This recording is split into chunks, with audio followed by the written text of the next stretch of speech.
Welcome back everyone, it's Mindy Egan here with you today for lawnfawn, and in today's video we are going to be doing some masking to do some ink blending. I'm going to first start by coloring in my images. I'm using the desk, the mouse, and the individual typewriter from You're Just My Type, and then I have the sheet of paper with the little mouse poking up above from Love Poems stamp set.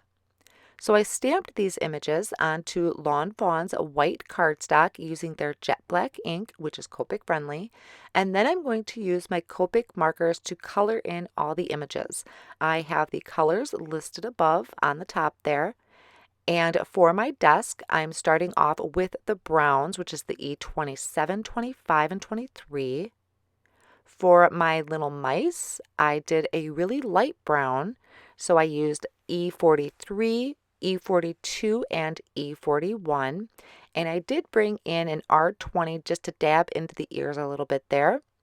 My typewriter is going to be in purples, and the reason I'm doing that is because I had done a card off screen ahead of time, and when I was ink blending, my purple always gets shafted. I never get purple, so that is why I'm coloring my typewriter now in purple. Once I have all of those images colored in, I'm going to use a sentiment off of the Love Poem stamp set. I'm just attaching that to a clear block, and I'm going to stamp that on my little sheet of paper using the jet black ink.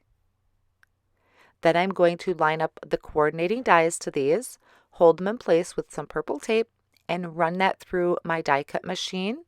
And then I will give you a look at everything die cut out. So there's not a lot of pieces to this. This actually didn't take too long to put together. And then I could start working on my background. Now to do the masking on my background, I am using some Masking Magic, which is just a masking paper that I have, and a piece of white cardstock from Lawnfawn. Both are cut to 4 1/4 by 5 1/2. Then I'm going to take the largest of the outside in stitched stackable heart. I'm going to center that on my masking paper. You can use whatever masking paper you have on hand. Once I have that centered, I'm going to hold that in place with the purple tape, keeping that tape to the inside.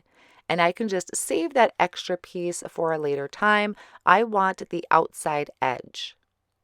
Then I'm going to attach this to my white cardstock. So I'm peeling this back just a little bit, about halfway down, and I'm going to line up the top part of my card first. I just found this easier to do this in sections. Once that part was attached, I can remove the rest of that backing sheet and just let this kind of gently fall into place, and then I can press down. This is a really, really light tack, so if I need to adjust it, I can. And I'm not ripping my paper, but it will hold in place really well for the ink blending. Now for the ink blending, I am going to be using picked raspberry, spiced marmalade, mustard seed, twisted citron, and salty ocean distress inks. I haven't used my distress inks in a long time and decided to give them a little love. I forgot how bright and vibrant the distress inks are, and they're also water reactive, which is something I really love to work with. So I'm starting in the top corner by using a blending tool, and I'm just going to ink these on, blend these on, using a circular motion. And you can see I'm just going in rainbow order, blending one into the other. Sometimes I'll go back and forth to kind of smooth out that transition.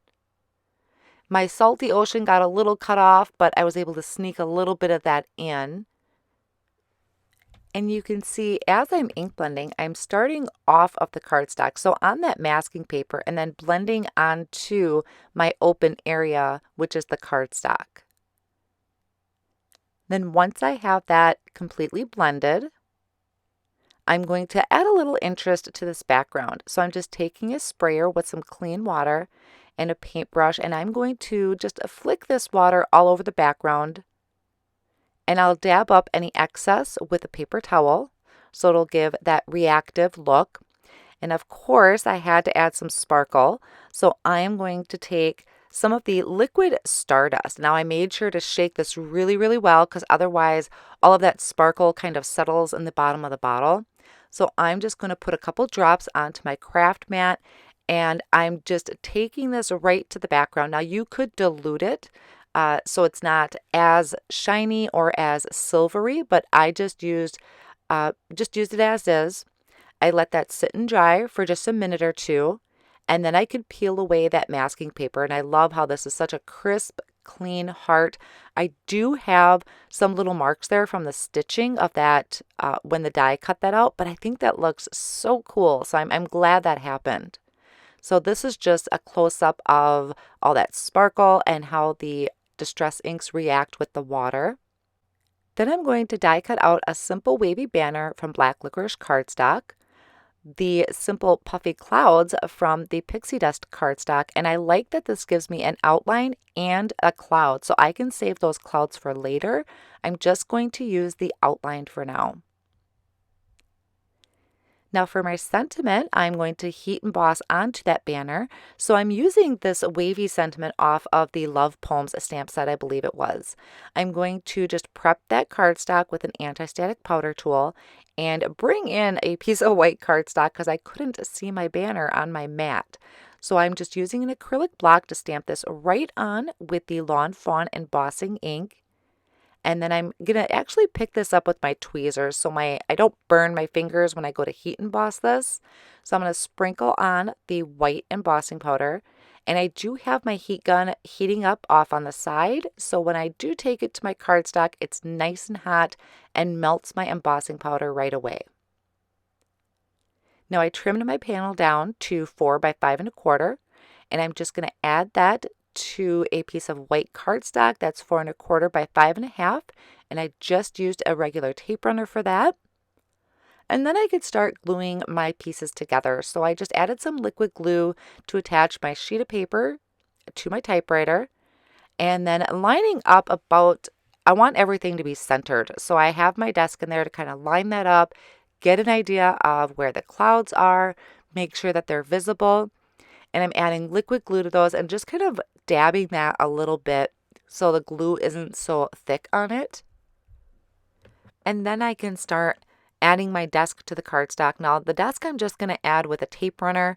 The mouse with the typewriter, I'm actually going to attach some foam squares behind that and then put that on top of my desk, so it just gives it a little bit of dimension.